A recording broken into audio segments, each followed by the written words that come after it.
What if I told you that the most powerful language learning method in the world wasn't invented by a linguist, a professor, or a Silicon Valley startup? It was written in secret, by a Roman emperor nearly 2,000 years ago. A man who never intended for anyone to read his words. A man who spoke and wrote in a language that wasn't even his native tongue, and became arguably the greatest philosopher king who ever lived.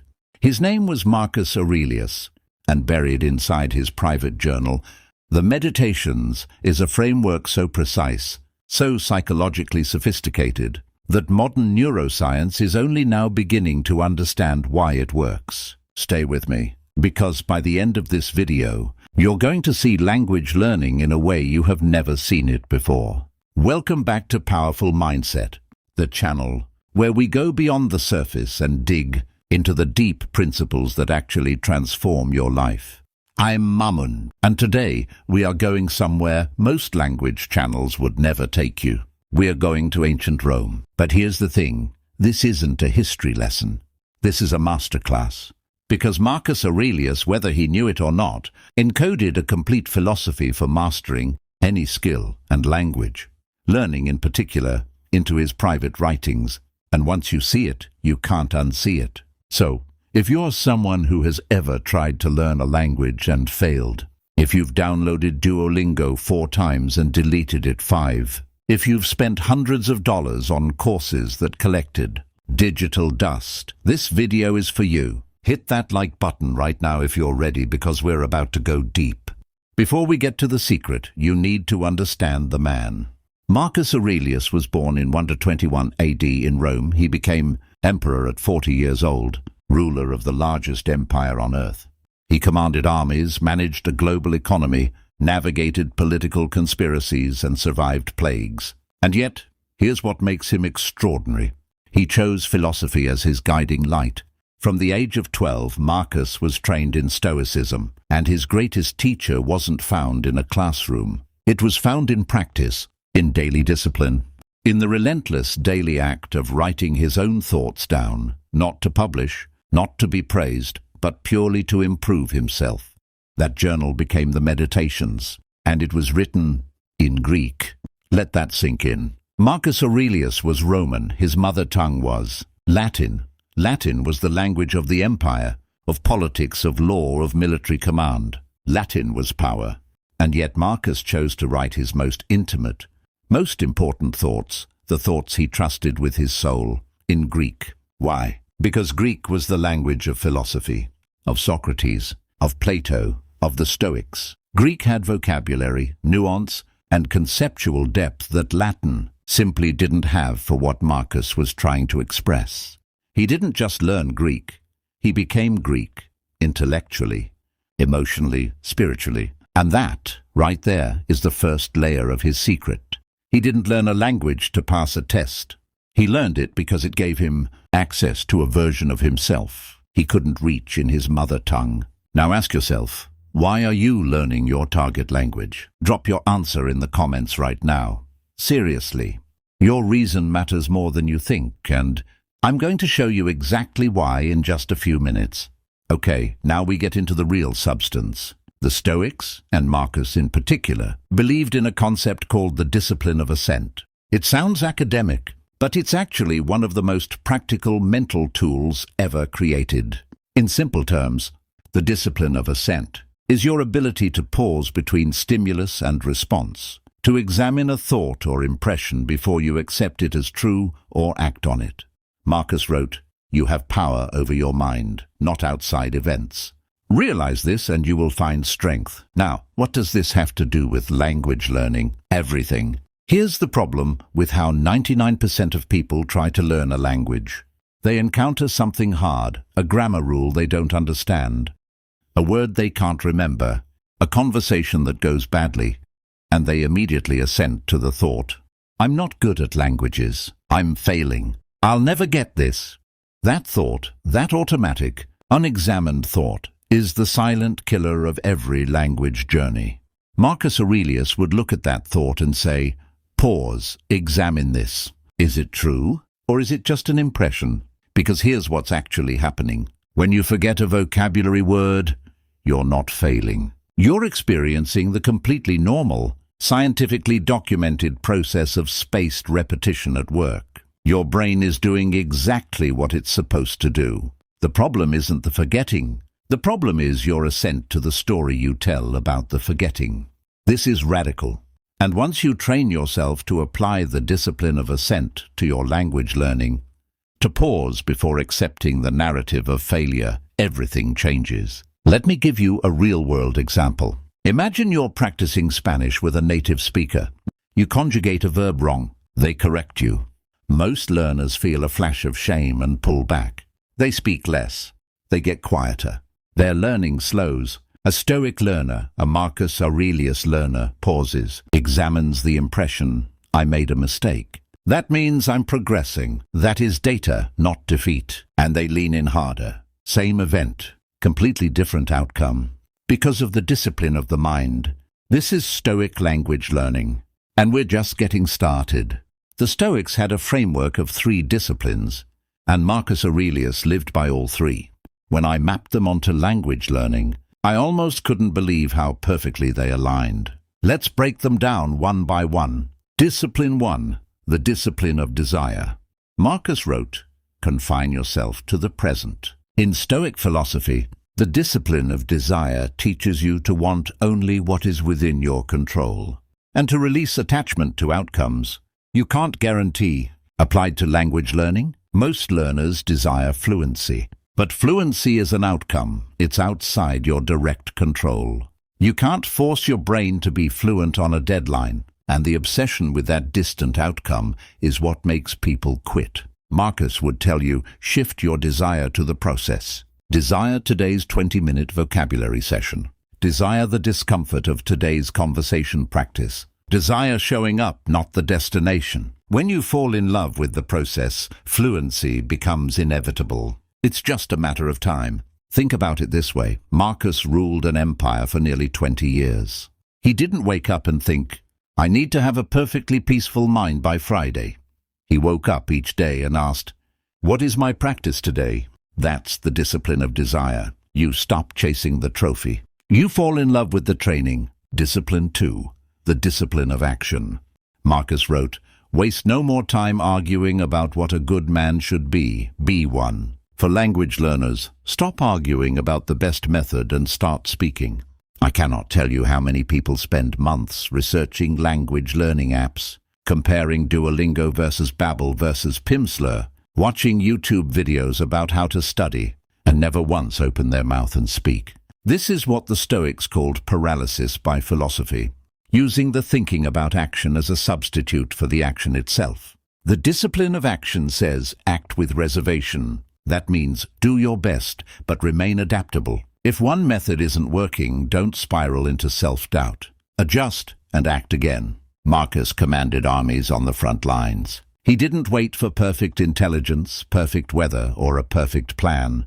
He assessed, he acted, and he adjusted in real time. Language learning is the same. You will say things wrong. You will be misunderstood. You will feel foolish. The discipline of action says, that is not a setback. That is the training. Discipline 3, the discipline of assent. We touched on this earlier, but now let's go deeper. Marcus wrote, the impediment to action advances action. What stands in the way becomes the way. This might be the most powerful line in the entire Meditations for a language learner. Every difficulty you face in your language journey, every embarrassing mistake, every plateau, every moment of confusion is not in your way. It is your way. The student who can't remember the difference between ser and estar in Spanish, that confusion is not an obstacle. That confusion is the very thing you need to sit with, to wrestle with, to explore, because on the other side of that confusion is deep, embodied understanding. The student who freezes up when a native speaker talks too fast, that discomfort is not failure. That is your brain being stretched. That is growth happening in real time.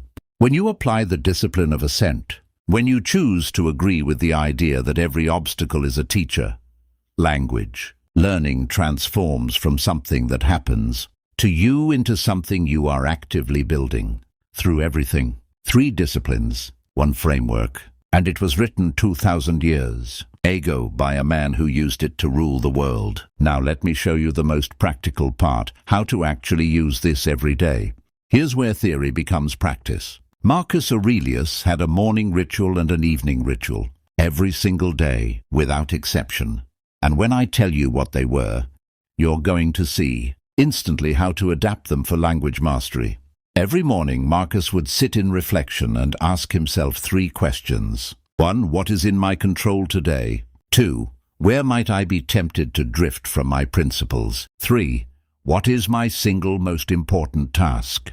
Here's how you translate that into a language morning ritual. 1. What is in my control today? You can't control whether a conversation goes perfectly, but you can control 20 minutes of focused vocabulary review. You can control listening to a podcast in your target language during breakfast. Focus your energy there. 2. Where might I be tempted to drift? Will you skip practice because you're tired? Will you avoid speaking because you're afraid of judgment? Name the temptation in advance. That's half the battle. 3. What is my single most important task? Not 20 things. 1, maybe. It's writing 3 sentences in your target language. Maybe it's having one 5-minute conversation. One focused thing. Now, Marcus also had an evening ritual, and this one is deeply powerful. Every night, Marcus would review his day and ask, 1. Where did I fall short of my ideal today? 2. Why did it happen? 3. What will I do differently tomorrow? No self-flagellation, no shame spiral. Just honest, compassionate examination and a plan. For language learners, 1. Where did I fall short? Did I skip practice? Did I avoid a conversation? Did I let fear win? 2. Why? Was I exhausted? Did I lack a clear plan? Did I underestimate the time it would take? 3. What will I do differently? Prepare your materials the night before. Schedule your practice like a meeting. Find an accountability partner. If you do just these 2 rituals, morning intention and evening review, consistently for 90 days, I promise you will be further along than someone who used every premium app and course on the market with 0 intentionality. Because Marcus didn't just study Greek, he lived in a relationship with it. He returned to it daily, not out of obligation, but out of devotion. That's the difference between people who dabble in languages and people who become fluent. Devotion, daily, without exception. And here's the beautiful paradox. The more you commit to the process, with 0 attachment to the outcome, the faster the outcome arrives. Marcus would smile at that. I want to stop here and talk to you directly for a moment, because there's something underneath all of this, something that Marcus Aurelius understood at a soul level, that most language learning advice never touches. And it's this. Learning a language is not just a cognitive exercise. It's an act of becoming. When Marcus wrote in Greek, he wasn't just using a different alphabet. He was stepping into a different self. He was accessing parts of his inner life, his philosophy, his grief, his wonder, that didn't have words in Latin. Think about that. Your target language isn't just a communication tool. It's a doorway to a version of yourself that doesn't exist yet. The you who speaks Portuguese with warmth and humor. The you who reads French poetry and feels something. The you who can sit with a grandmother in rural Japan and make her laugh. That person is not in an app. That person is not in a textbook. That person is waiting on the other side of your daily practice. Marcus Aurelius became one of the greatest human beings in history, at least in part because he had the intellectual humility to say, "My native language is not enough. I need to stretch. I need to reach beyond what is comfortable." How many of us have that kind of courage? Because learning a language is an act of courage. It means being a child again. It means being wrong loudly in front of people. It means tolerating ambiguity. It means sitting with not knowing. And the Stoics would say that discomfort is not a bug, it's the feature. The discomfort is the growth. So the next time you feel embarrassed making a mistake in your target language, I want you to remember Marcus Aurelius, Emperor of Rome, writing alone in his tent at the edge of the world, in a language that wasn't his own, trying to become something greater than he was born. If he could do that, what's your excuse? Drop a comment and tell me, what language are you learning? And what's the one thing holding you back right now? I read every single comment. All right, let's bring it home with concrete. Actionable habits you can start today. These are what I call the Stoic language stack. Habit 1, the memento mori practice. Marcus often reminded himself of death, not morbidly, but to create urgency. For language learning, remind yourself that you only have a finite number of days to use this language before the opportunity is gone. Your grandmother who speaks your heritage language won't be here forever. The trip you're saving for won't wait. Create urgency. Practice today. Habit 2, the Amor Fati flashcard method. Amor Fati means love your fate. Love everything that happens. Every vocabulary word you forget, love it. Every grammar mistake, love it. Review it, rewrite it, repeat it. Don't resist the difficult words. Embrace them. The words you struggle with most are the ones you'll remember longest. Habit 3, the premeditatio malorum. This is Stoic negative visualization. Before each practice session, take 60 seconds to imagine what could go wrong. You freeze up in conversation. You forget a key phrase. You mispronounce something. By visualizing the difficulty in advance, you remove its power to derail you when it actually happens.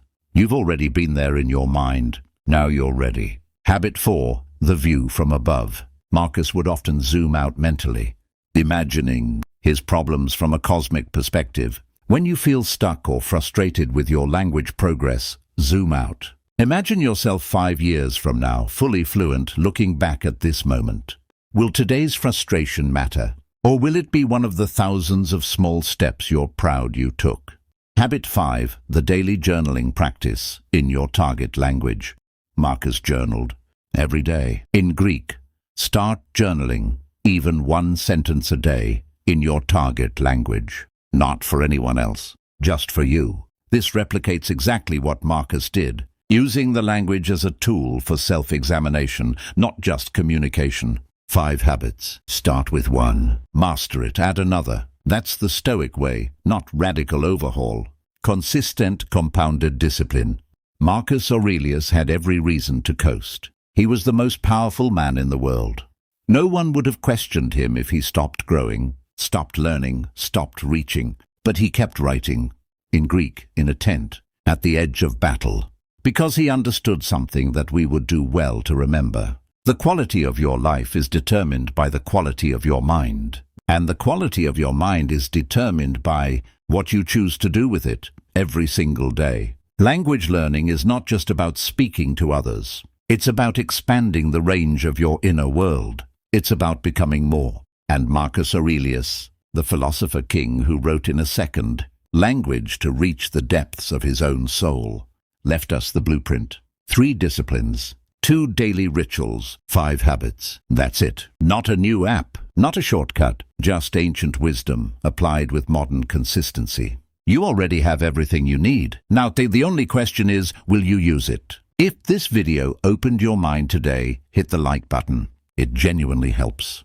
this channel grow and allows me to keep creating content like this for you. Subscribe if you haven't already, and turn on that notification bell because we drop videos every week on the mindset principles that actually change your life. And share this with someone you know who is learning a language. You might just change their entire approach. I'll see you in the next video. Keep building your powerful mindset. Marcus would be proud. While you're here, check out this video on the Stoic morning routine that builds unshakable discipline. I think you'll love it. And this one on how to build habits that actually stick. Both are right there on your screen. See you there.